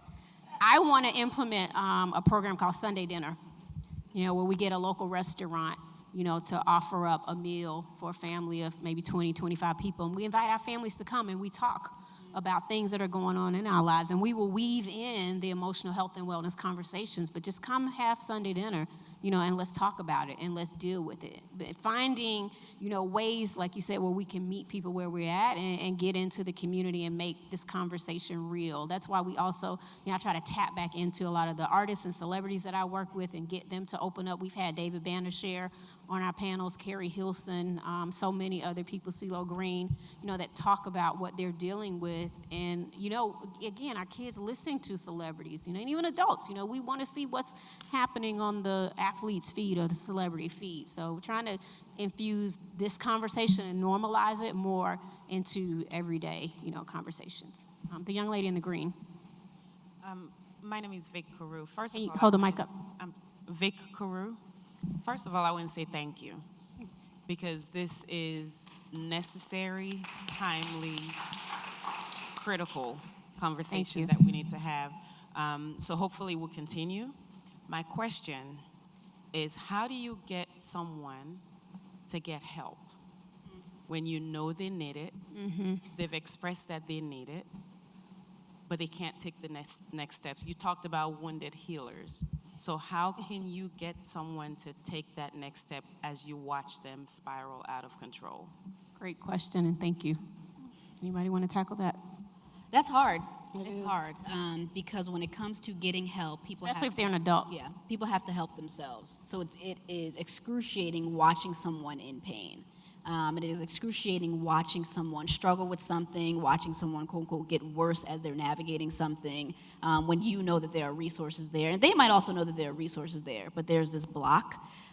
What you can do is continue to offer your availability and kind of offer access to you, boundaried access.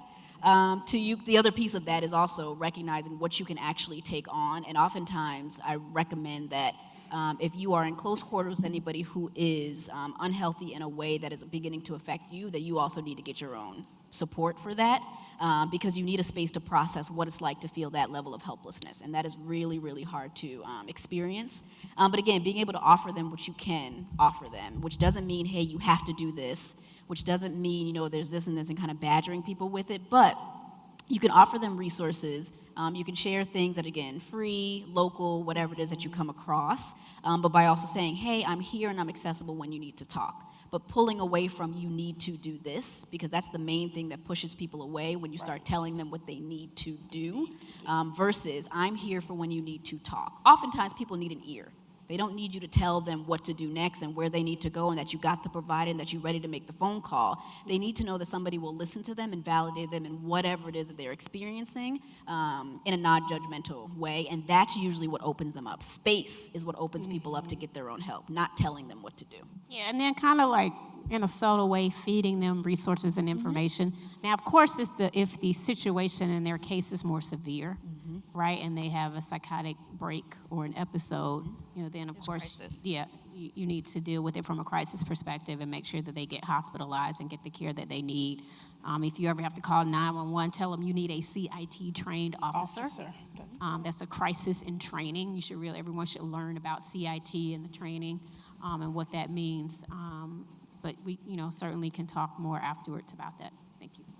Hi, my name is Sharon Green, and I actually just ran out because I got a phone call. And I'm being fully transparent so you all understand the conversation and the question that I'm going to have.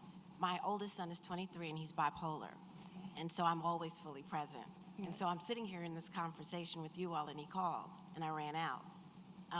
Because there have been times that I ran out, and he was on the verge of committing suicide.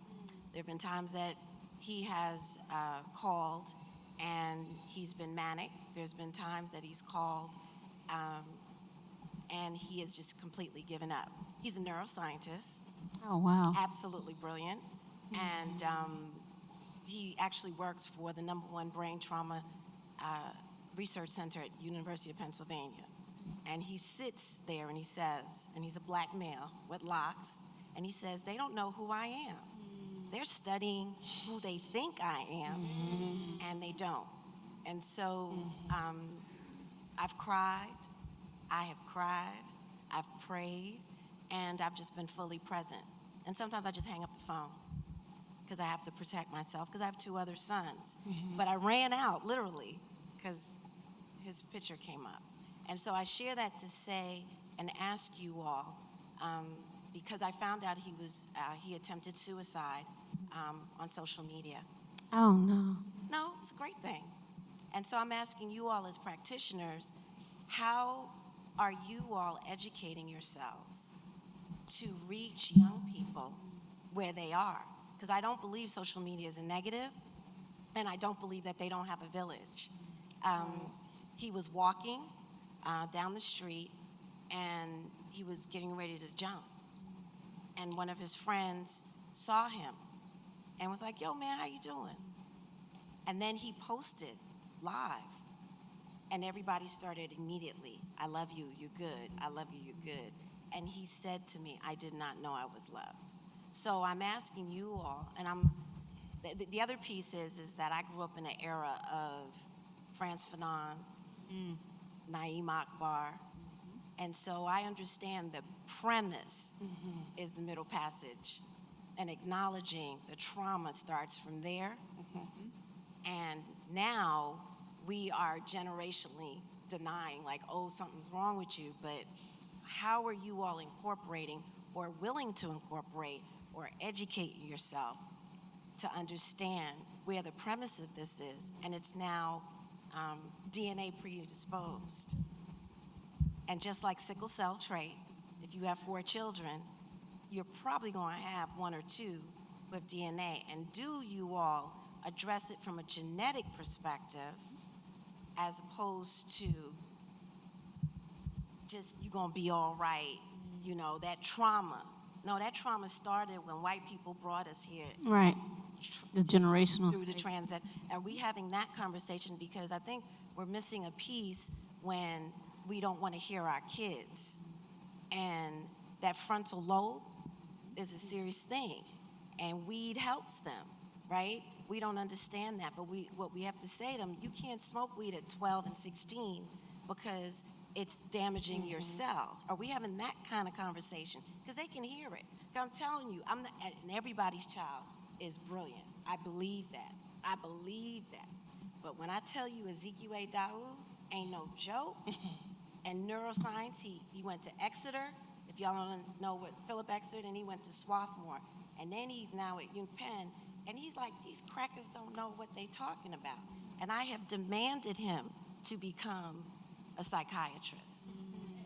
No, see, that's what we don't understand. We have to look at our children and ourselves, and we have to put ourselves in positions of authority.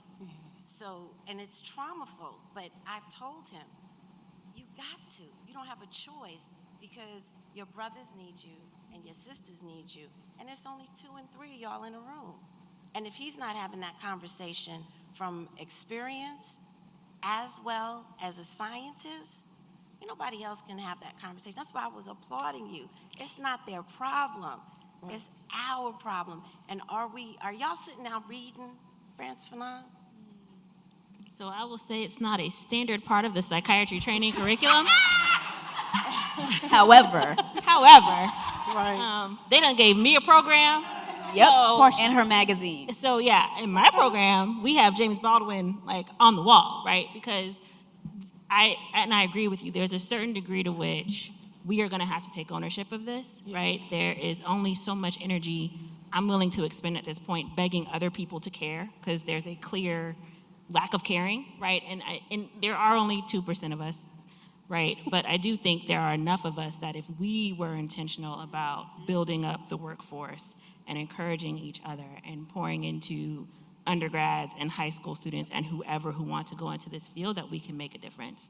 I have kids find me on Google and say, I want to talk to you about my high school project, and I schedule them, right? Because we have to be that example for other people. So there are people who are doing that work, and we actually share this person because she has a couple and I have her as an individual. This woman who was chronically suicidal until she was 43 years old. And we started working together, and she had people tell her she had multiple personality disorder, and she had all these issues, and she had trauma. She had bipolar 2. We treated her. We do therapy, and she's like, I feel like I'm alive for the first time in my mid-40s, right? But she needed a Black therapist who could talk to her about the Black experience in an affirming way. And it took until she was in her mid-40s to have that. So that work can happen, but we need more of us sort of reaching back and making sure that it does. Yes. And that's one thing Taraji P. Henson's foundation, why she formed it, is because she's going to provide scholarships for people of color to actually go into this field so we can do the work. Because again, we know other folks aren't going to care about our plight and what has happened and what's going on from a generational perspective and how it affects our children. And I think you're right. I think, there are some positive aspects about social media. We have seen negative aspects with some people where some children or adults weren't that kind. And I'm grateful that your son's friends were kind to him when that happened. Even for me, when I went through my own depression and suicidal ideation, I utilized social media. I'm not a millennial, but I utilized it, and people were actually very kind to me and started opening up and talking and sharing, and particularly, persons of color. And so, I think being able to use that in the right way can help our community as well. With two more, really quickly, particularly with the younger generation, that we have to be willing to listen to narratives that we don't agree with, right, that we don't understand, that make us feel uncomfortable. We have to be willing to challenge ourselves to tolerate the distress of that, because that's exactly where to meet them is their truth, right? Because once they're able to see that, I can say these things out loud, that's when they're willing to say more. But as soon as they hear, you can't feel that way, you can't think that way, you can't do this, no, they shut down, they go somewhere else to have these conversations, or they stop having these conversations. We have to be willing to tolerate the distress of not understanding them, but still being willing to listen to them. The final question is Brother in the Hat, and then we have to close out because our gracious hosts have us on the books till 9. Thank you for you all sharing this powerful information. We have a powerful group of people in the audience and on the stage. It's like a talented 10th up here. And what I'd like us to do is I'm proposing that we create a TGS circle with the clinicians. I'm a licensed professional counselor myself. providing wraparound program for schools, my wife and I. But I really think what we need to do is take this talent, take these skills. Social justice and advocacy is a huge part of what we do. We need to figure out how we can take this stuff to the streets so that we can transform our community. There's some heavy stuff going on in our community, and it's not going to be solved right here, right now. We've got to work. Oh, that's right. But at least we starting a conversation. Right, that's right. Start somewhere. So I'm proposing the TGS circle. If we have enough of us that are open, Yes, we can absolutely. periodically come together and figure out how we can advocate and work together to transform our I communities. love that. Thank you so much. Quickly, can each panelist tell people where they can find you? We'll start with Dr. Vinson. I have a magazine called Ourselves Black that Ayanna, thank you. Lovely. But it's about Black mental health broadly defined that talks about these issues, these social justice issues like gentrification, financial empowerment, and how they impact Black mental health. So you can find me there, but I am at Morehouse School of Medicine, at Chris 180, and have a practice in Virginia Highlands called the Lario Site Group. Dr. Abrams? Yes, so you can find me, my practice name is Ascension Behavioral Health, ASCENSION Behavioral Health. I am on Instagram at Dr_Ayanna_A, that's DR_AYANNA_A, and also on Facebook at Ascension Behavioral Health. Not so strong. Oh, and I also have started something.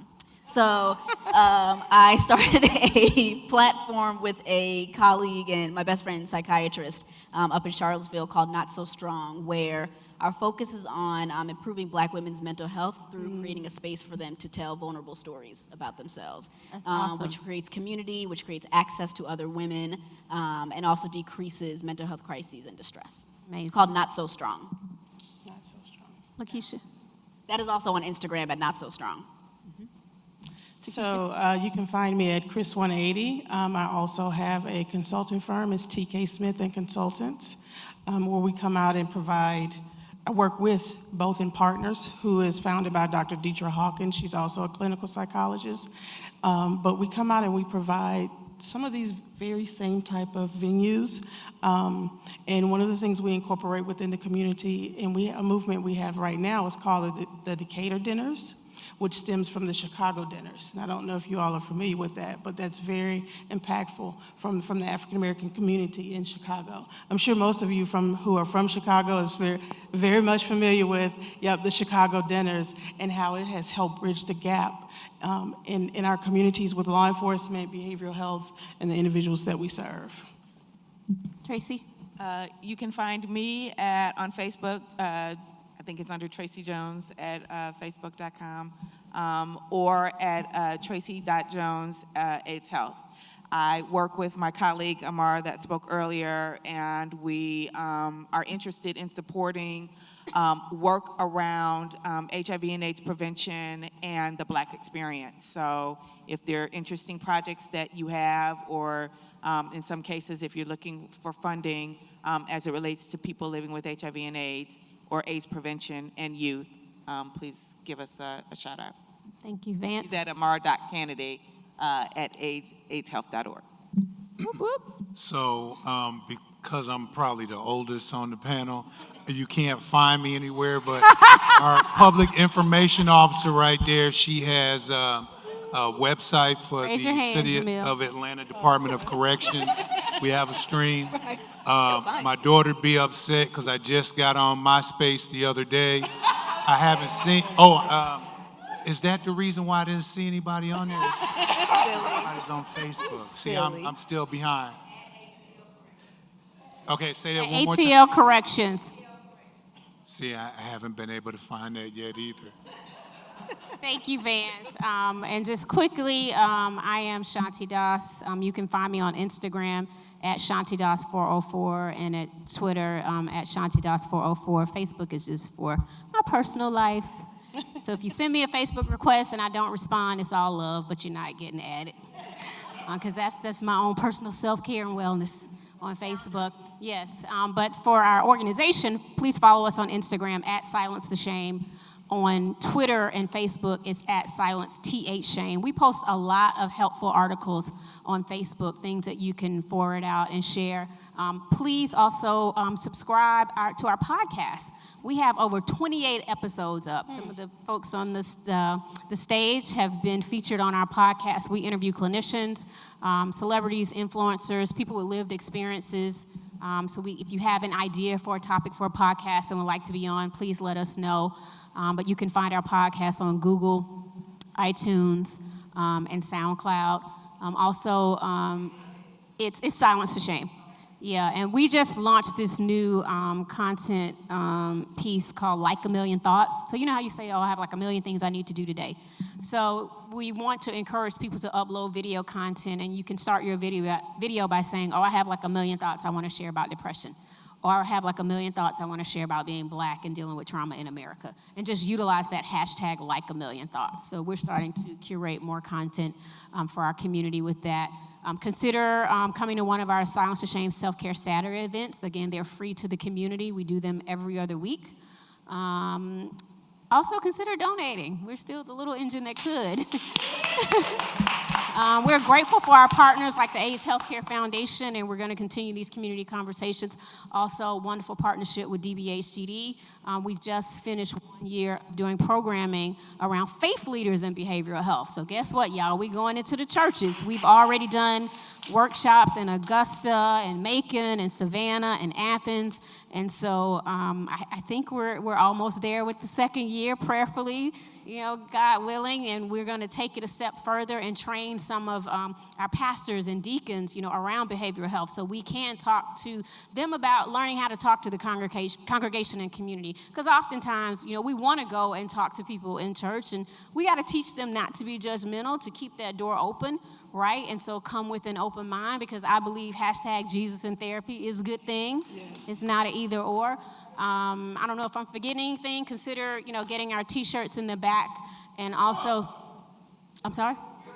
Oh, okay. I wrote a book. I don't have any copies here, but it's called Silencing My Shame. I am an author, and I'm a speaker. I'm excited to announce that I'll be speaking at a European mental health conference as the only person of color giving a keynote in Ireland in October. So we are taking this conversation around the world. Very, very humbled and grateful to be able to do this work. So many lovely faces in the audience. Thank you, Sultan, for continuing to be a huge support. Thank you, Theo. Thank you, Layla. Thank you to my staff. You guys are amazing. I couldn't do this without you. Thank you to George, our photographer. Most of all, thank you to the amazing team at the Gathering Spot for always understanding the importance of, they curate so much wonderful content, but they also understand the importance of our emotional health and wellness, right? Because these athletes and entertainers and entrepreneurs, they couldn't do what they do unless they take care of their emotional health and wellness. So we're trying to bring this conversation to the forefront of culture, and make sure you take the postcards that we left with you. We gave some great self-care tips, but again, I'm honored. Let's give it up for our amazing panel. Before you leave, take a picture over to your right, and hashtag Silence to Shame, post about the event. Consider being a part of the content like I mentioned. Get home safe and continue to silence the shame.